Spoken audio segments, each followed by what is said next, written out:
적절히 감염된 수두 바이러스는 치료 후에도 몸 안에 남아있다가 인체 면역력이 떨어지면 다시 활동을 시작하게 된다. 왜 남아있어요? 그렇기 때문에 면역력이 떨어진 노년기나 과로, 극심한 스트레스를 겪은 사람에게서 주로 발병하게 되는데 자칫하면 바이러스가 척추에까지 침범해 신경을 손상시킬 수 있고 뇌신경까지 침범당하면 만성 신경통에 시달릴 수도 있다. 대상포진의 경우에는 먼저 이제 몸살 감기처럼 온몸이 아프기 시작하는데 그러다가 온몸에 빨간 반점이 생기기 시작합니다. 그 생긴 빨간 반점에서부터 수포가 점차 생기게 됩니다. 사진에서 보이시는 현준 씨 경우처럼 한쪽 신경절에 따라서 이렇게 붉은 반점과 가운데 군데군데 수포가 형성이 되게 됩니다.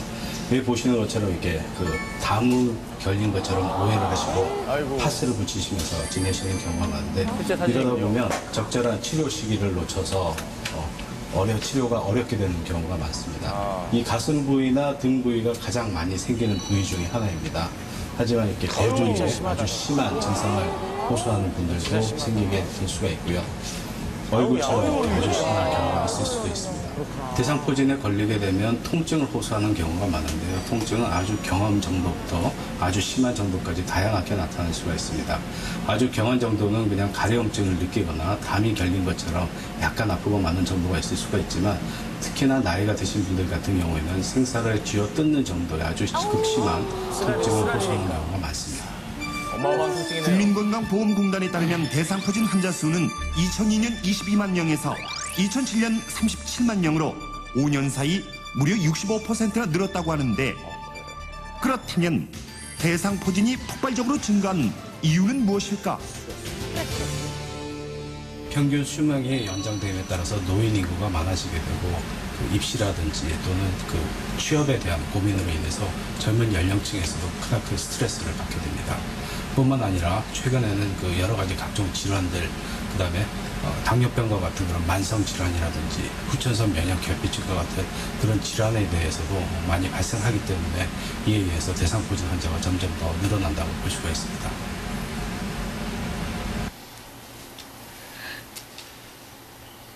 그래도 현준 씨는 참 다행입니다. 하루만 더 늦었어도 안 좋을 뻔했어요. 네? 하루만 늦었어도 안 좋을 뻔했다고요? 네. 그래도 항바이러스 주사와 진통소염제 그리고 항생제 연고 치료를 받게 되면 좋아지실 겁니다. 하루만 늦었어도 안 좋을 뻔했다는 말은 무엇일까? 대상포진의 경우에는 수포가 발생한 지 72시간 내에 항바이러스 주사를 맞는 것이 가장 효과가 좋은 것으로 알려져 있습니다. 아무리 길어도 일주일을 넘기게 되면 치료 효과가 많이 떨어지게 되고요. 이 기간을 지나게 되면 많은 고통을 감내하는 수밖에 없게 됩니다. 현주 씨의 경우에는 약 6일째부터 치료를 시작할 수 있었기 때문에 치료 효과를 볼 수가 있었고요. 이러한 치료 시기를 놓치게 되면 심각한 합병증으로 많은 부작용을 초래할 수가 있습니다. 그렇다. 대상포진은 여러 가지 합병증을 일으킬 수 있다는데 얼굴에 나타날 경우 안면마비를 불러올 수 있고 안면마비. 눈에 나타날 경우 실명을 할 수도 있으며 청신경을 침범한 경우 난청을 초래하거나 뇌에 침투하여 뇌수막염을 방광신경을 파괴해 소변 장애를 일으킬 수도 있다. 상당히 무섭네요, 저게. 자, 2009년 현재 맛있게 드세요. 다행이다. 진짜 저렇게 있어야지. 민주야, 우리 민주가 고생이 많다. 빨리 정신 차렸네요. 핸드폰 바꿨나 모르겠네. 때문에 가기 어렵겠다. 여보, 힘들지 않아? 괜찮아. 당신 절대 무리하거나 스트레스 받으면 안 돼. 그러다 나처럼 아프면 큰일 나니까. 알았지? 알았어. 근데 민호는 어디 갔어? 배달 갔지. 들어왔네요. 유학 유학 갔던 아들 배달 갔네요. 일도 안 해본 당신 이렇게 고생시키고. 유학 갔던 아들 배달 갔어. 또 민호 그놈 유학도 못 가주고. 내가 정말 미안하네. 당신 그런 말이 어딨어. 우리 가족 어느 때보다도 열심히 살고 있잖아. 참, 우리 이번 휴일에 민호랑 민주 다 데리고 산에 놀러 가자. 오랜만에 맑은 공기도 쐬고 또 당신이 제일 좋아하는 도토리묵도 먹고. 알았지? 그거보다 동대문 가는 거 애들이 좋아하겠네. 사드려야 돼요. 아저씨 여기 보쌈 2인분만 더 주세요.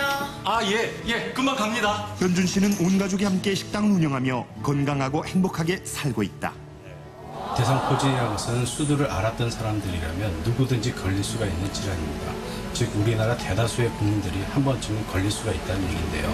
문제는 특별한 예방법이 없습니다. 단지 스트레스를 많이 해소를 하려고 노력을 하시고 충분한 휴식과 수면과 적절한 운동을 하시는 것이 유일한 예방법이라고 할 수가 있겠습니다.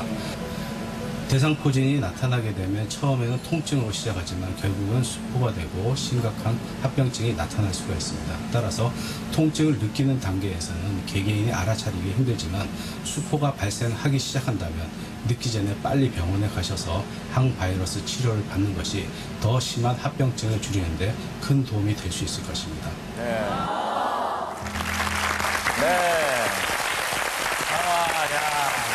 예. 아, 대상포진이라는 질환이 정말 말 못할 고통에 시달리는 질환이라는 건 알고 있었지만 그 질환의 이렇게 메커니즘을 화면으로 또 보고 나니까 이거 좀 해결을 해야겠습니다. 주로 어떤 사람들이 찾아오나요, 대상포진? 요즘 이제 취업이나 학업 때문에 스트레스를 받는 분들이 많고요. 그다음에 주변에서 이제 상을 당했다거나 그랬을 때 극심한 스트레스를 호소하는 경우가 많습니다. 이런 경우에 이제 면역력이 떨어져서 대상포진에 걸리기 쉬운데요.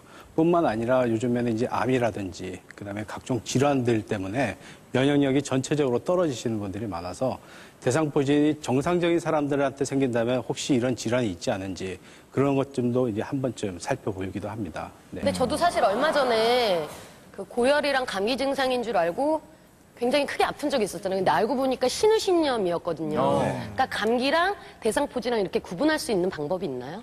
초기에는 이제 전신적으로 통증이 있거나 이럴 때 사실 대상포진하고 감기하고 쉽게 감별하기는 좀 어렵습니다.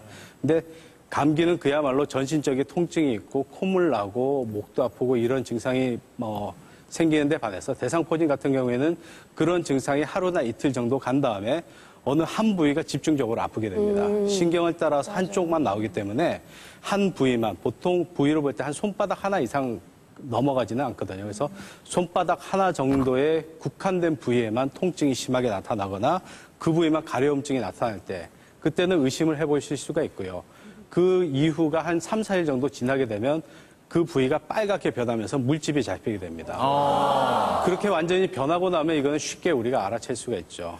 네, 그래서 이렇게 수포가 잡힐 정도가 되면 늦기 전에 72시간 이내에 빨리 병원에 가셔서 치료를 받으시는 것이 좋습니다. 네. 고맙습니다. 네. 본격 메디컬 버라이어티 비타민 병원 사용 설명서. 눈에 넣어도 안 아플 것 같은 소중한 우리 아이. 그래서일까? 부모들의 욕심은 끝이 없다. 요즘 사회에서 정말 필요로 하는 그런 자녀가 됐으면 좋겠어요. 밝고 건강하게 자랐으면 좋겠어요. 친구들한테 인기도 있고. 사회에 필요한 그런 건강한 사람으로 자랐으면 좋겠어요. 똑똑한 아이로 키우는 건 모든 부모의 소망. 그렇다면 연예인 2세들은 어떨까? 아, 귀여워. 많이 컸네. 연예인 2세 대표로 두뇌 모든 것을 공개할 두 아이. 이들의 평소 고민은? 엄마가 아니시 학교에서 집중 못 한다고 엄마한테 누군지 알 것 혼나가지고 좀 뭐라고 해야 되지?